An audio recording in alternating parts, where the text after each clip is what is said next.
So grape silk Malgudi அந்த மாதிரி சாரீஸ் போடுறவங்களுக்கு தான்யா அப்படின்னு சொல்லிட்டு K1 பிராண்டோட டஸ்ஸர் மாதிரி ஒரு லுக் கொடுக்குற ஒரு சாரீ 760 பட்ஜெட்லைங்க.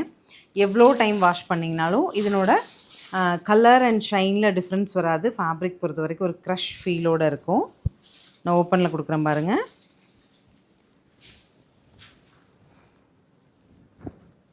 ஸோ இந்த மாதிரி இருக்குங்க சாரீ. நல்ல ஒரு டசர் பிளெண்ட் வரும் சாரியில். அழகாக முந்தி பாருங்கள், ரிச் முந்தி and blouse. Total view of the sari இந்த மாதிரி வரும். இதில் கலர்ஸ் நிறைய இருக்குது, அப்டேட் பண்ணுறேன். நார்மல் வாஷ், மெஷின் வாஷ் கூட பண்ணிக்கலாம். எவ்வளோ வருஷம் உடுத்தினோனாலும் கலர் ஃபேட்ஸ் வராது. அண்ட் ஒரு இடத்துக்கு நம்ம கட்டிட்டு போகிறோம் அப்படின்னாலும் கன்வீனியன்ட்டாக இருக்கக்கூடிய ஒரு ப்ராடக்ட்டு. கலர்ஸ் பார்த்துட்டு பிடிச்சது